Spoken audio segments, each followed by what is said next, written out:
What is up, my guys and girls of YouTube? I am Justin Amoe, and today we're going to be talking about FL Studio 20, technically 20.6 tutorial on how to use FL Studio.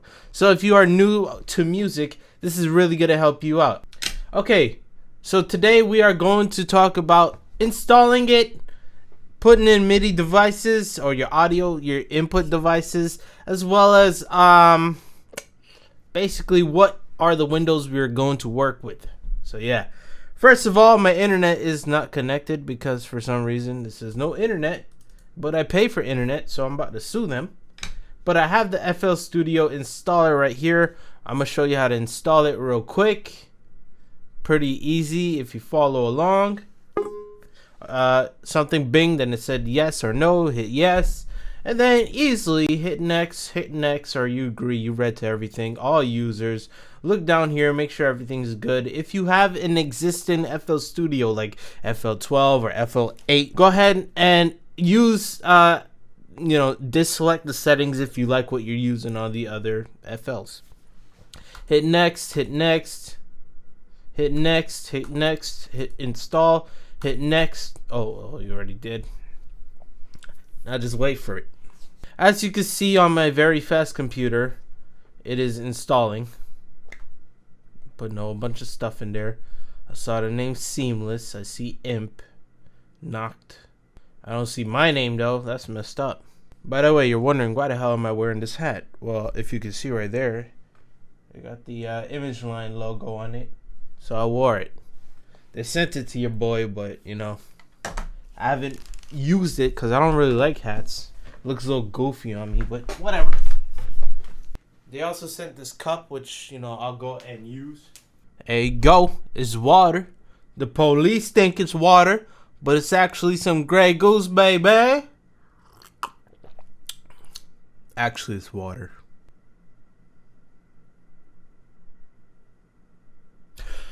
Okay, next. Just hit next, hit finish. Good. We are done with the installation part. Now, if you just go ahead and click the FL Studio 20 or go here and type in FL Studio, you'll see it. If you're using Windows 10, cool. Congratulations for being smart. Pin it to your start or your taskbar or whatever. But here it is. If you have an old FL Studio like 20.5 like I had, then just click and open FL as usual. Hit F12, look at the bottom, make sure it says V20.6.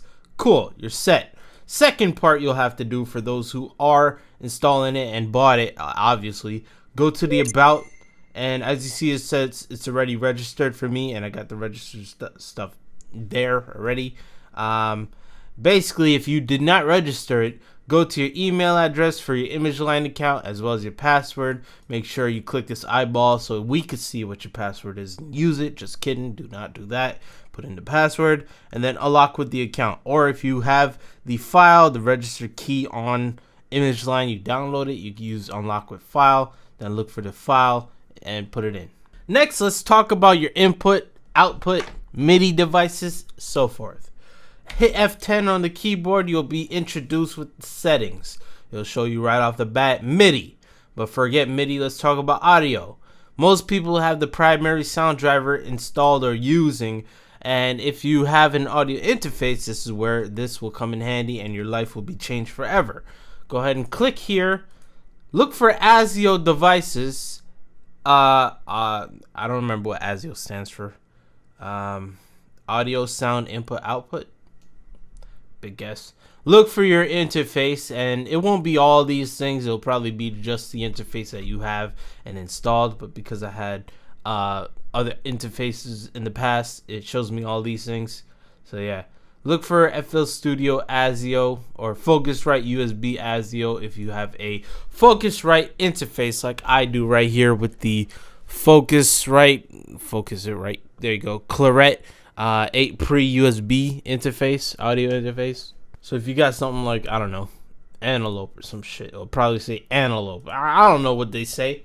I use Focusrite. So yeah, select that and then go to your buffer length, and depending on your audio interface, you will be greeted with a panel that has to do with your ASIO shit. For me, I use 256 buffer size. That's okay. Sample rate, I'm using 44.1 kilohertz. This is basically the setting you would want to have at least. You could go higher if you're stupid, if you want, but go to 44.1 if you want the most resolution available for your voice to capture and sound natural.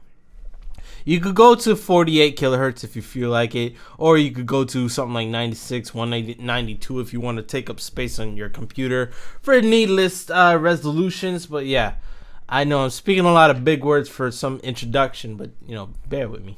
Anything else in the settings you see here that I have set up here, you could feel welcome to click on. The preview mixer track basically is showing in insert number 1 because I set it to 1. That's going to be things like if you go into your browser, which I'll talk about in another video probably, and preview sounds. See how it's shown in insert 1? Instead of having it on ... which would be just a master, you can have it set to insert 1, insert 2, whatever you want to do. But I like it on insert 1, and the reason why is because I could be able to lower this, preview at a lower thing. Also for like the metronome, which I'll show you. By default, you'll have like the tick. You could lower it down to your liking for recording.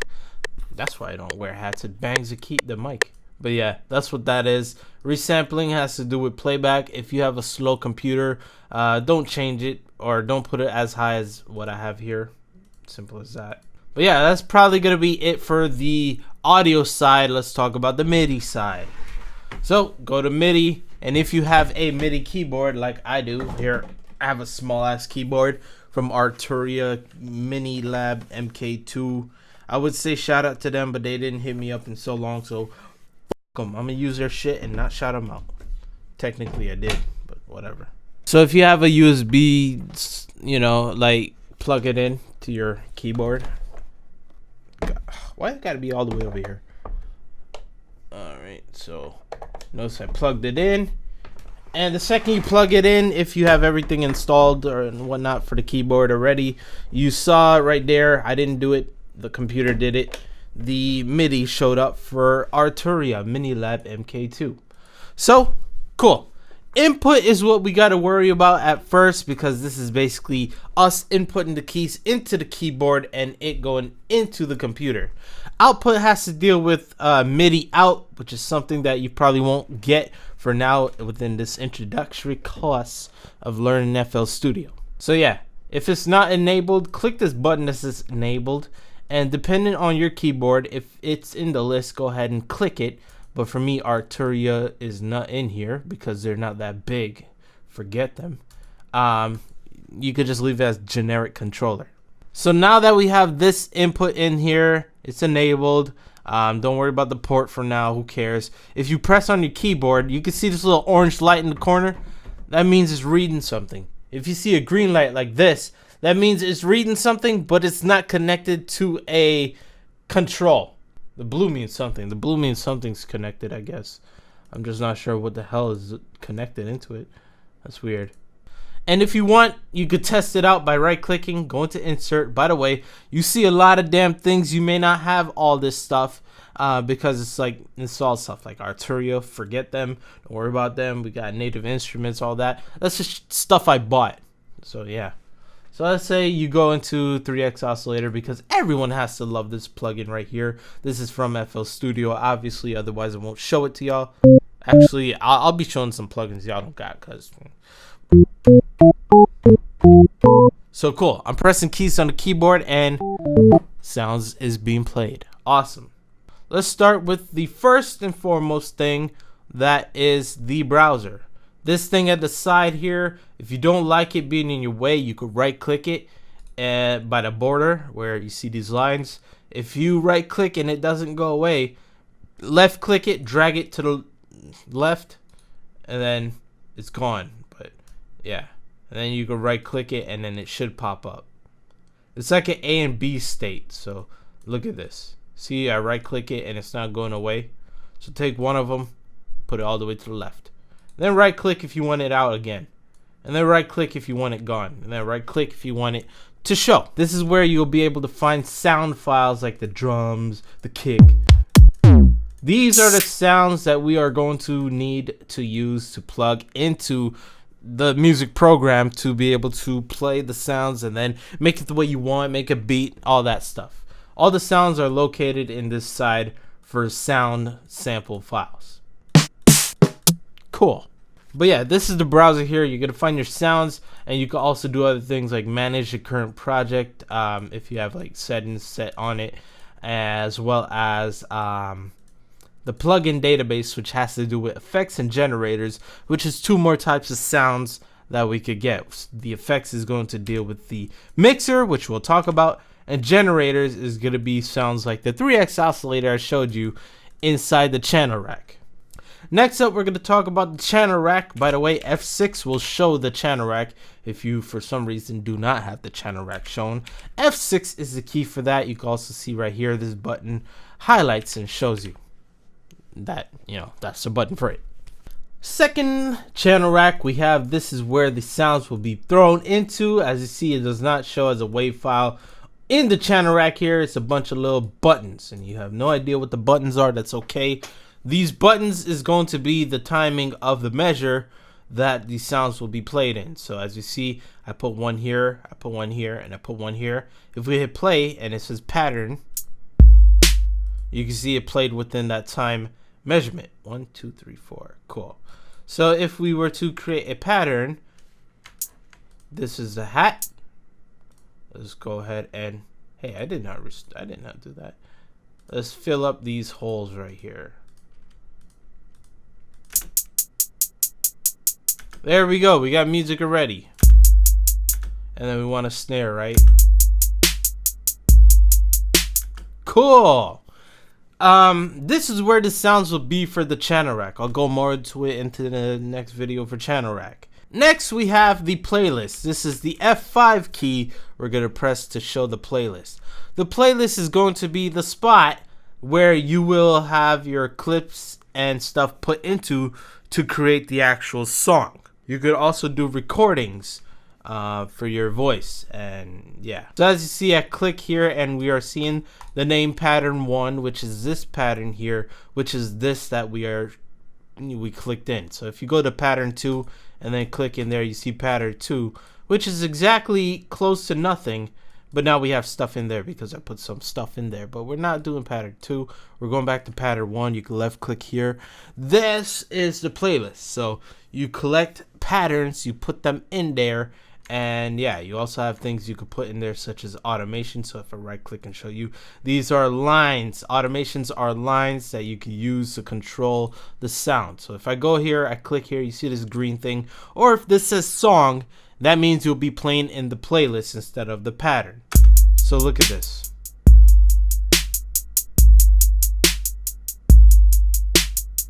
So as you've seen, we played the pattern 1, and we also played this automation clip, which controlled the volume for the hi-hats. You don't believe me? Okay, I'll put this down and then we'll play it again, and you'll see by the time it gets around here, the sound of the hi-hat will be gone. See? I'm a magician. And we brought it back. Cool. Once again, the playlist is where the sounds will be put. The patterns will be put. Automation clips like these things that move and change parameters will be put, as well as your voice recordings will be put in here to create the song that you want to make. There's another window that has to deal with stuff for the channel rack, which I'll show you right now. If I go ahead and right click and insert our favorite little 3X oscillator sound, and I'll do some configurations here. Don't worry about what I'm doing here. Just know that I'm setting it up so it sounds like that. Cool. Next window I'll be showing you, if I hit F7, is the piano roll. A better way to show the piano roll would be to right click and go to piano roll here. I like doing that more than hitting F7 for some reason. Yeah. So the piano roll is going to be the spot where the melodies come into play. And let me switch this to 1/4 of a beat to make it look nice and be able to input stuff.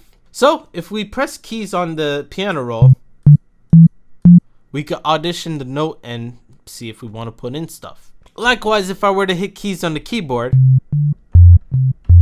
see I'm pressing on the keyboard, it's showing up on the piano roll because it's a note. So let's pencil something in for those who don't got a MIDI keyboard at the moment. The pencil tool is the pencil that will pencil in notes. That's as far as I'll go for today with the piano roll to show you. But if I hit play, if I hit play, cool, right? So yeah, this is where the melodies will come in and you'll be able to create stuff. So yeah. Cool.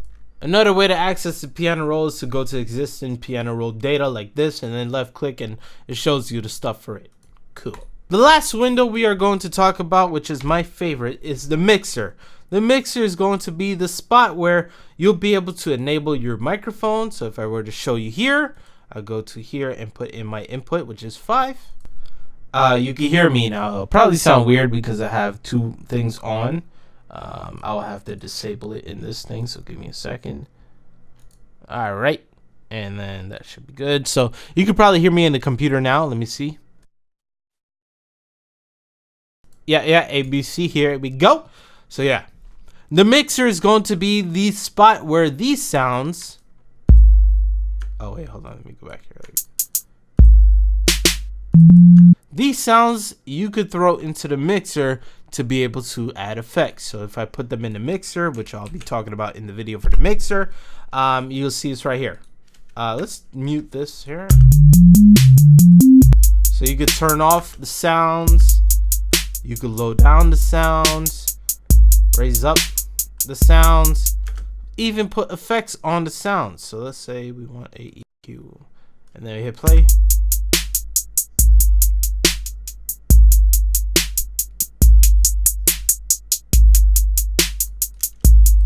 Hopefully you'll be able to tell that something was being done with that hi-hat channel. If not, the music may not be the best thing for you at the moment. So flanger.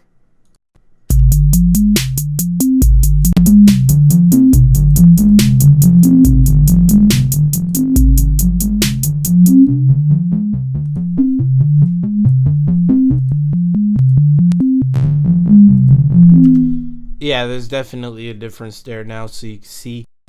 Yeah. Additionally, the mixer is going to be the spot where you'll be able to put your microphone in, as you hear me right here, and see, as well as record. So if I were to record some vocals for you right now, the best of the best, watch out. So if I were to left click this, boom, you will get a window like this. What would you like to record? If you have no idea, just click everything. But, you know, being that we know what we're doing, we're going to record audio into the playlist, right? Hey, hold on. I hate that about FL Studio. All right, whatever. Just select don't ask in the future and then select everything. Basically, you'll be set after that. Hey, I'm the best. Yeah. I'm the best. Yeah. So here we go. I have a audio in here, and if I hit play and shut up, hey, I'm the best. Yeah, I'm the best. Yeah.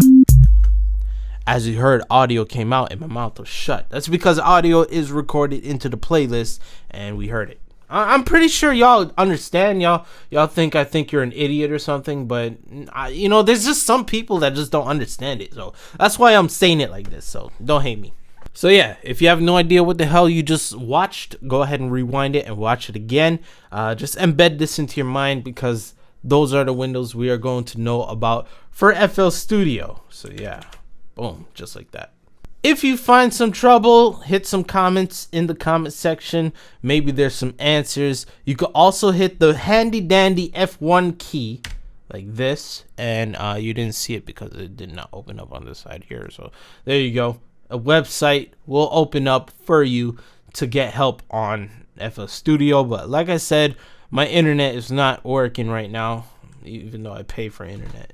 But yeah, hopefully you enjoyed this video and you like what you are watching. If so, show me by hitting thumbs up, and if you have some friends, be sure to share this to them.